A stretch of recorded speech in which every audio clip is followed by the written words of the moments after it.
Emanueli, Mungu mtakatifu uliye pamoja nasi tangu enzi na enzi, umetupa neema na kibali jioni ya leo tuje mbele za uso wako mtakatifu, kwa sababu umetupenda, umeipenda nchi yetu, umelipenda kanisa.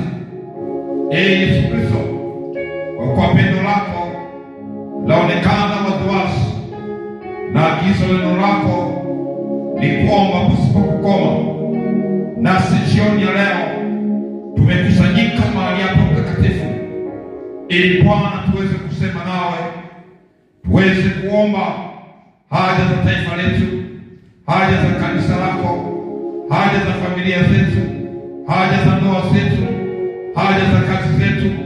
Tunaomba Yesu Kristo ukatusikie maombi yetu jioni ya leo, ili Bwana sifa zako zikavume katika taifa, zikavume katika kanisa, zikavume katika familia zetu. Sifa zako Bwana zikavuke mipaka ya Tanzania, kwa maana Bwana wewe unatawala ulimwengu wote. Nasi tumekusanyika jioni ya leo ili Yesu Kristo uwezo wako wa kutawala udhihirike katika taifa la Tanzania, udhihirike katika kanisa la Tanzania. Tumekusanyika hapa Bwana ili uwezo wako wa kuponya udhihirike katika familia zetu, udhihirike katika ndoa zetu.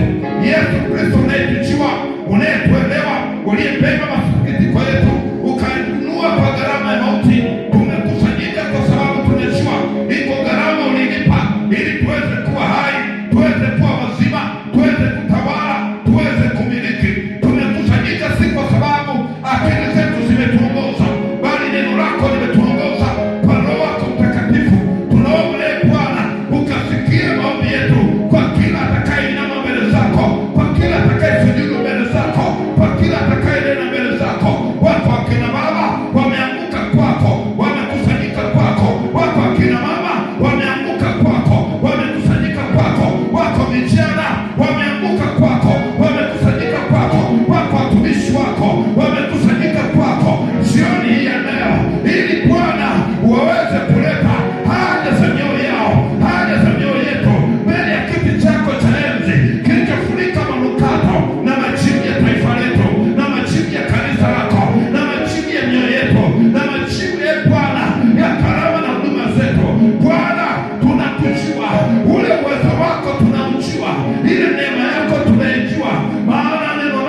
tunashuhudia watu kwa watu hawahurumiani, licha ya kuwa ni kabila moja, licha ya kuwa rangi wafanana, licha ya kuwa lugha ni moja, lakini wanauana na kutendeana maovu. Ili mauti au roho za mauti ziondoke katika taifa, lazima Mungu aingilie kati. Yalikuwepo majira magumu katika taifa moja, linaitwa taifa la Israeli. Wakati Mungu ameruhusu taifa lile liingie vita kati ya taifa na taifa lingine, linajulikana taifa la Amaleki. Ile vita ilikuwa ni vita ambayo haikuonekana mwisho wake, lakini pale Mungu alipoingilia kati, basi wana wa taifa lile wanajulikana kama wana wa Israeli walipata uhuru wao. Na hivyo ili taifa liweze kuwa huru, linamhitaji Mungu zaidi kuliko kitu kingine chochote. Na Mungu yeye yuko na atakuwako na atazidi kwako, lakini ili Mungu adhihirike, inahitaji mioyo ya wacha Mungu ipandwe kwa Roho Mtakatifu. Maana yake ikae katika chemchemi ya neno la Mungu. Inapokaa kwenye chemchemi ya neno la Mungu, tunaruhusu Mungu kutawala hilo taifa. Unapoona ndani ya mioyo ya watu wanawaza ukatili, wanawaza usengenyaji, wanawaza ulafi, wanawaza na mambo mengine kadha wa kadha, maana yake taifa hilo haliko mikononi mwa Mungu. Lakini ukiona watu wanawaza upendo, amani, tulivu, ujue Mungu yuko ndani ya hilo taifa. Lakini leo sote ni mashuhuda, ndani ya taifa letu tunasikia kauli mbalimbali ambazo zinaonyesha kabisa ya kwamba yawezekana kuna kipindi watu watageukana zaidi kuliko sasa. Yawezekana kuna kipindi watu watasalitiana zaidi kuliko sasa. Yawezekana kuna kipindi watu watazulumiana zaidi kuliko sasa, kwa sababu mbegu yoyote inayepandwa huwa inaanza kustawi taratibu, lakini saa ya mavuno ya kila mbegu ipo. Ndio maana hata Mungu anasema kila mmoja atavuna alichokipanda. Haleluya, haleluya. Na hivyo sasa tuna kila sababu kama watu tuliye na mbegu iliyo hai, mbegu isiyoharibika, mbegu iliyo katika udongo mzuri, tuliyejengwa katika msingi mzuri, tuliyejengwa katika mambo mzuri, tunapaswa kusimama kwa ajili ya taifa letu, ili mbegu ya uharibifu isipate nafasi ya kumea. Mungu anapompa mwanadamu kupanda mbegu, anapoona yule mwanadamu mbegu zake anazitunza, maana hata magugu yakiwepo katika mbegu zile hayawezi kuzuia mazao yasipate kupatikana. Hivyo hivyo tukisimama sisi tulio wachache au tulio wengi kuomba, maana ile mbegu ya uharibifu haitapata nafasi katika taifa letu la Tanzania. Haleluya. Na hivyo katika kanisa kuna mambo ambayo kanisa linahitaji kutembea nayo. Leo tunashuhudia mafundisho tofauti ambayo hata kama unaenda kwenye chuo cha Biblia ukisoma Bible study unaona kabisa haya mafundisho potofu. Hasa tunapoona mafundisho yanayohusu ndoa, mafundisho yanayohusu dhambi, mafundisho yanayohusu utakatifu, mafundisho yanayohusu siku ya mwisho. Haya mafundisho yanachanganya sana watu, kwa sababu ni mafundisho yanabeba maslahi ya watu. Lakini ukitafakari ya kwamba Mungu aliachilia mafundisho haya watu wajue ili nini kitokee, ili kanisa liweze kuwa katika msingi ulio imara, ili siku ikifika ya kunyakuliwa kwa kanisa, basi asiwepo aliyeko ndani ya kanisa akiangamia. Haleluya. Lakini tunaona kanisa watu wanageuka, wanafundisha mafundisho potofu. Ni nani anaweza kusababisha watu wakarudi kwenye nafasi? Ni maombi peke yake. Hata ungepiga kelele kwenye mitandao ya kijamii au kaita media mbalimbali ukapiga kelele au katembea masokoni, barabarani, ukahubiri, ukasema habari za upotoshaji, habari za kile, haziwezi kuzaa matunda yoyote. Lakini ukichukua muda kuliombea jambo lile, maombi ndiyo yanayosababisha kila kitu kikawa sawa sawa. Hivyo kuomba kwetu hapa kutasababisha yamkini watu au mtu au taifa au kabila au jinsia fulani ikapata neema ya kutoka katika hilo wimbi, Mungu akaliweka mahali ambapo alikusudia kuliweka. Kwa hiyo mshike kabisa, tuna kazi ya kuomba, na kazi ya kuomba sio kazi ya mchungaji wala padri wala askofu, ni kazi ya wanamaombi, kwa sababu maombi ni kiu iliyoko ndani ya mtu aliye na haja na Mungu. Mungu anaiweka kiu ndani ya mtu ili azungumze na mtu. Kwa nini? Kwa sababu maombi ndiyo kiunganishi kati ya Mungu na wanadamu. Mungu anaweza kuzungumza na wanadamu kwa njia ya maombi, na wanadamu anaweza kuzungumza na Mungu kwa njia ya maombi. Ndio maana wakati tunaomba tunakuta kudhihirisha kwa aina tofauti tofauti, kwa sababu kwenye maombi, kwa sababu Mungu anajitukuza kwa namna tofauti, ili kusudi aweze kusema na mtu huyo kwa namna hiyo ambavyo mtu amedhihirishwa naye huyo Mungu. Haleluya! Kuna namna watu tunaweza tukakaa kwenye kifungo pasipo kujua tuko kwenye kifungo. Kwa nini? Kwa sababu hatujui msingi wa kuongea na Mungu ni nini. Msingi wa kuzungumza na Mungu ni maombi. Ni wajibu wako, ni wajibu wangu kusimama na kuomba ili Mungu aweze kujidhihirisha. Kwa nini ni wajibu wangu? Mtumishi wa Mungu nabii Samueli anasema kwenye kitabu cha Samueli wa kwanza ile sura ya 12 ule mstari wa 24 mpaka 25.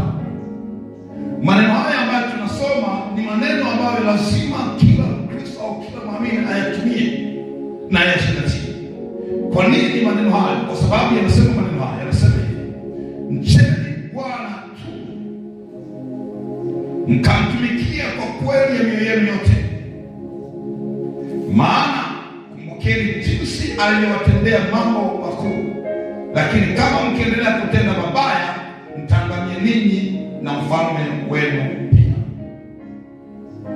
Maneno hayo ni maneno ya kukumbushwa watu wasipotee. Ni maneno ya kukumbushwa watu waingie patakatifu kwa watakatifu. Anasema mtumikieni Mungu peke yake. Anasema watu hawa wanaambiwa ya kwamba wasipomtumikia Mungu wao, anasema wataangamia wao pamoja na mfalme. Maana tafsiri nyepesi ni kwamba usiposimama kwenye nafasi ya kumtumikia Mungu, maana yake unaangamia wewe pia, anaangamia na aliye juu yako ni mamlaka kupita wewe. Ngoja nikupe kidogo mfano ili tuingie kibombe. Yawezekana mimi nina watoto, lakini mimi sipendi kuomba. Haleluya! Mimi nikiacha kuomba, nikiacha kumtumikia Mungu, madhara yanaanza kutokea kwangu, lakini yanapanda zaidi, yanapanda juu na yule aliyenizaa. Kwa nini na yule aliyenizaa? Au na yule anayeniongoza. Kwa nini? Kwa sababu yule ndiyo mfalme wangu. Ikiwa mimi niko kwenye taifa hili la Tanzania, niko kwenye hili taifa, ninatenda uovu kwenye hili taifa, ujue uovu huo utanimaliza mimi, lakini utamaliza na rais. Haleluya! Kwa nini utamaliza na rais? Mimi leo ninaweza kuchukua tabia yote mbaya nikafanya. Mfano, unaweza kaamua tu ukatembea uchi. Halo? Mchi mzima ukazunguka, watu wakakuacha, wakakushangaa, huyo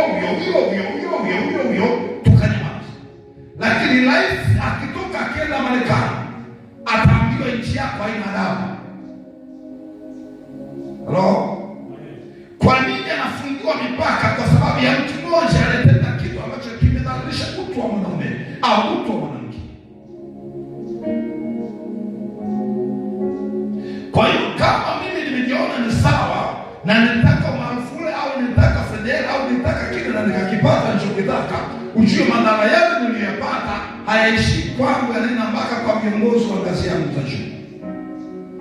Ndani ya kanisa, haleluya, unapokuwa ni mtumishi wa kanisa la mahali pamoja, mchungaji wako yeye amebeba dhamana yako na wewe umebeba dhamana ya mchungaji wako. Ukifanya jambo liloovu, watu watakuona wewe pamoja na mchungaji wako.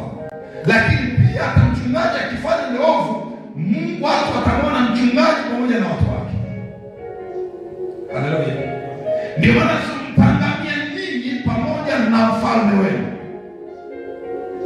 Kwa hili taifa au kanisa lisiangamie, yawezekana kuna watu wataangamia usipokuwa ni makosa. Mimi huwa naamini kabisa, kama Mungu aliona Nuhu katika taifa linalotenda maovu, bila shaka hakuwa Nuhu peke yake. Haleluya! Walikuwako na wengine, ila neema na bahati na wakati ulipata Nuhu. Lakini kwa sababu Mungu aliachilia neema na wakati na bahati kwa Nuhu, wengine iliwabidi kuangamia, kwa sababu wale walitenda maovu ni watu wa nyumba zao, ni watu wa nchi yao, ni watu wa mtaa wao, ni watu wa kabila zao, ni watu wa familia zao. Yamkini watu wale wakati wanaacha kutenda maovu wangesimama kuomba, kwa sababu Biblia inasema kwamba Nuhu atokea wokovu. Ni neema tu na kudhihirishwa kwa nguvu zake, uwezo wake Mungu alitokea. Lakini yamkini kuna watu wangeliomba, kuna watu wangelifunga, kuna watu wangelinena mbele za Mungu, yamkini Mungu angelitoa njia zaidi. Maana kungekuwa kuna njia zaidi ya safina watu kuokolewa. Mabaya yanapotokea katika kanisa, madhara yake si kwa hilo kanisa peke yake, mpaka kwa watu walio nje ya kanisa. Kwa nini? Kwa sababu kumbuka, tunaishi maisha ya kushabiana.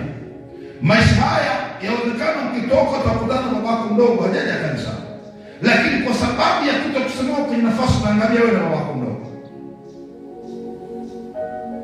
unaangalia wewe na shangazi yako, unaangalia wewe na watoto wako. Lakini ili tusiangalie ni nini tufanye, ni kumcha Mungu. Lakini tukiliangalia taifa letu la Tanzania linamcha Mungu. Siku tunalo ni kwamba 90% watu hawamchi Mungu. Ukitaka kuona, jaribu siku moja muda wa ibada, kila dhehebu likiwa kwenye ibada, angalia watu walioko nje, walioko nje ya ibada. Ukitaka kuona, ingia kwenye kanisa mahali pamoja, ukifika muda wa ibada, angalia waliopo kwenye ibada ni wachache kuliko idadi ya watu walio kanisa. Sasa hiyo ni ishara ya kwamba watu hatumchi Mungu. Angalia matendo ya watu.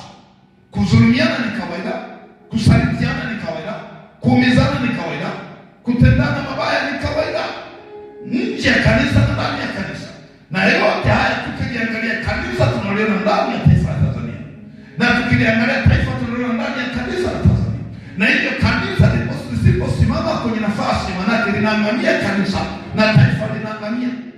Hivyo lazima ujue kabisa ya kwamba mfalme wetu ni Tanzania, ndiye ambaye anatupa nafasi ya kubaki katika taifa.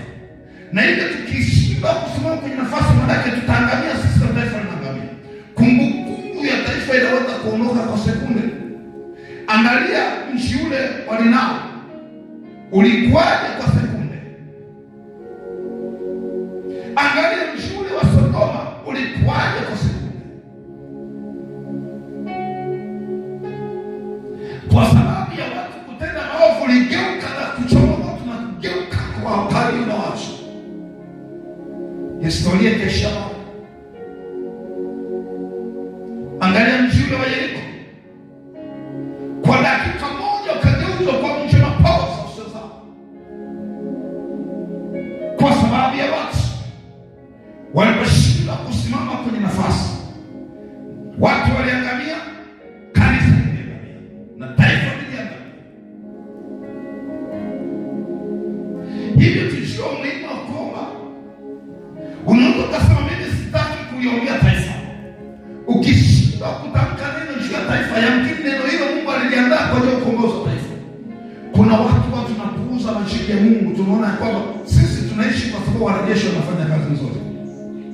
Watu tunaona kwamba tunaishi vizuri kwa sababu askari wetu wanafanya kazi nzuri. Baidia, kuna nchi zina wanajeshi kuliko jeshi letu. Kuna nchi zina askari kuliko askari wetu, lakini zinavamiwa kila kukicha. Yamkini hilo ombi lako moja tu la siku unaloliomba kwa majira tu, yamkini ndiyo anayefanya tukaishi wote. Yamkini ndiyo tunayefanya sote tukaliona jua la asubuhi, jua la jioni, tukaliona siku na siku. Yamkini ombi lako. Ona umuhimu wa kuomba. Usiangalie maombi katika haja ya moyo wako, angalia maombi katika mambo mawili: taifa na kanisa. Kwa sababu mimi ndio kanisa, wewe ndio kanisa. Mimi ndio taifa, wewe ndio taifa. Hivyo usiposimama na mambo haya mawili, manake mimi naangamia, wewe unaangamia.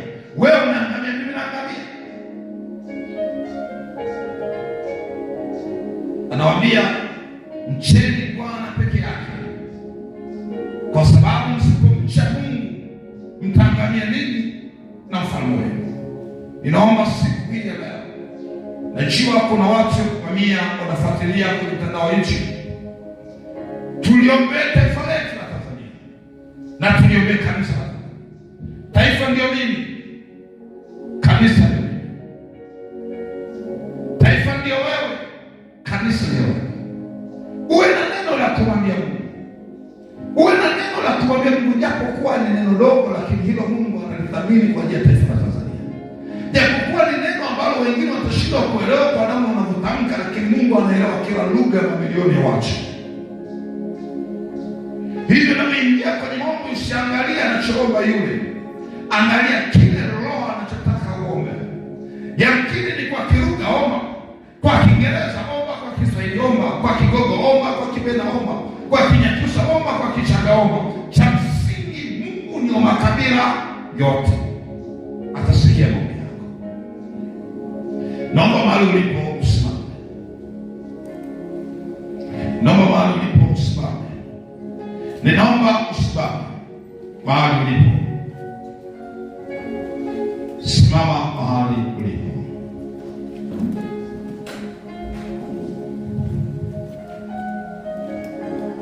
Tenzi nambari 16. Tunapojiandaa kuomba kwa ajili ya kanisa, tunahitaji uhusiano wa mtu na taifa. Tunahitaji uhusiano wa taifa na mtu. Tunahitaji uhusiano wa taifa na Mungu. Tunahitaji uhusiano wa mtu na Mungu. Tunaweza kufungua kanisa. Funguo zako ziko mikononi mwako. Tunaweza kufungua imani zetu. Funguo zako ni kukabidhi. Tunaweza kufungua hatima za watoto wetu. Bwana, tumekuona, tunakuhitaji jioni. Majira haya tunakuhitaji. Yesu, tunakuhitaji. Ni wewe ulitosha. Tangu zamani ulitosha. Tangu jana ulitosha. Tangu milele ulitosha.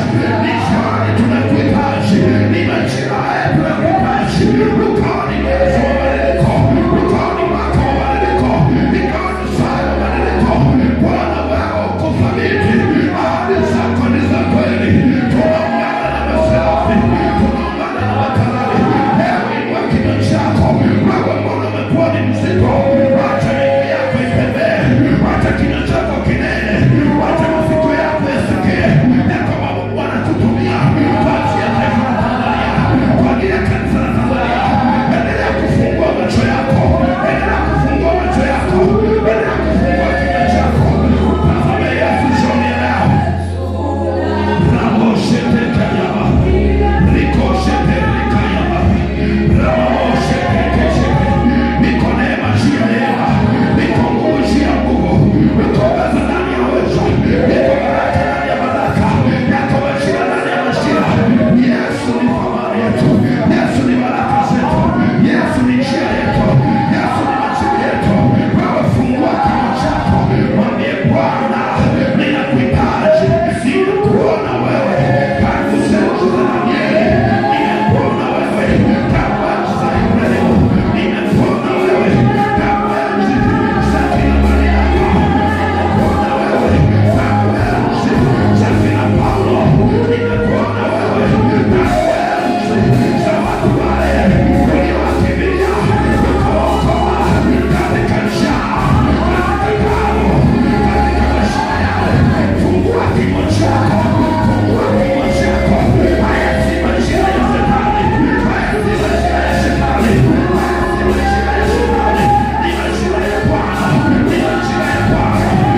Watu wake watu wako na machozi, watu wako wanalia kila kukicha, hawajamwona Bwana. Bwana anataka kuonekana. Fungua moyo wako. Yesu huyo, Yesu huyo, Yesu huyo, Yesu huyo, Yesu huyo, Yesu huyo, Yesu huyo, Yesu huyo, Yesu huyo, Yesu huyo. Anaikuza taifa, anaikuza taifa, analikupatia. Taifa linakimbiliwa na Bwana, taifa linakimbiliwa na Bwana. Oh, ya, ya, ya, ya, ya.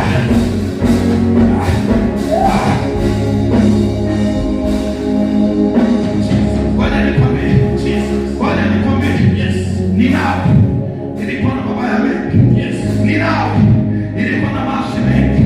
Ilimkimbia Bwana, lakini Mungu akaifuata Ninawi kupitia mtu mmoja anaitwa Yona. Nataka nikwambie kupitia wewe, Mungu anaifuata taifa, Mungu anaifuata Tanzania, Mungu anaifuata kanisa, Mungu anaifuata Ninawi kupitia Yona. Leo Mungu anaifuata Tanzania kupitia wewe ambaye umefungua kinywa chako, umefungua moyo wako kwa ajili ya Tanzania, kwa ajili ya Tanzania, kwa ajili ya Tanzania, kwa ajili ya Tanzania.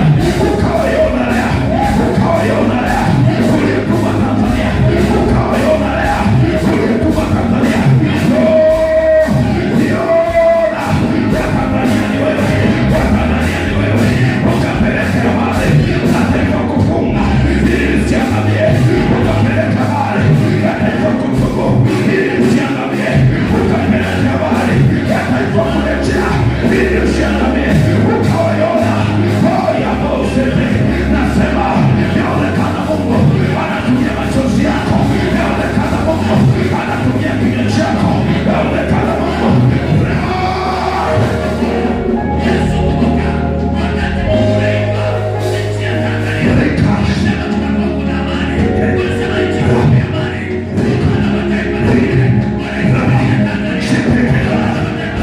Mungu yuko ameshashuka kwenye taifa linaloshindwa, kwenye taifa lenye machozi mengi. Mungu ameshashuka, Mungu ameshashuka. Kama Hariri, kama Hariri, mwambie Mungu ardhi igeuke, milele aliyomema. Mwambie Bwana ardhi igeuke, milele aliyomema. Maana Bwana Yesu tunataka ambayo yametoka kwako, yametoka kwako, yametoka kwako, yametoka kwako. Bwana yuko anatembea na taifa letu. Sasa inaona wingu la malaika limeshuka, naona wingu la malaika, naona wingu la malaika, naona wingu la malaika, wingu la malaika linatembea, limeshuka hapa. Jeshi la Bwana lipo. Ya, ya, ya, ya, ya.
Nina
Akakipia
yako mwangalie Mungu.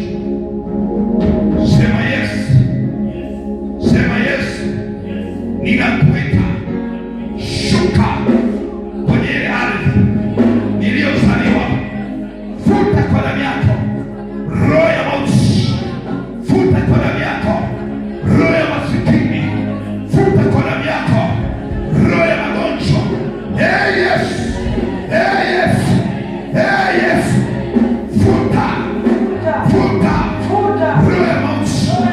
Roho ya mauti iliyoenezwa kwa uchawi, iliyoenezwa kwa uganga, iliyoenezwa kwa mila. Roho ya mauti na kukataa, na kukataa, na kukataa kwa jina la Yesu. Utakaribia malango ya nyumba yetu, malango ya nchi yetu, malango ya mji wetu, malango ya kanisa la Bwana. Roho ya mauti, roho ya mauti, roho ya mauti, toeka, toeka, toeka, toeka, toeka, toeka, kwa jina la Yesu. Sema kuanzia sasa, ninakataa roho ya kuonewa kwenye maisha yangu. Ninaikataa roho ya kuonewa kwenye maisha yangu. Ninaikataa roho ya kuonewa, roho ya kuonewa. Mimi si wa kuonewa kwa jina la Yesu.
Yeah.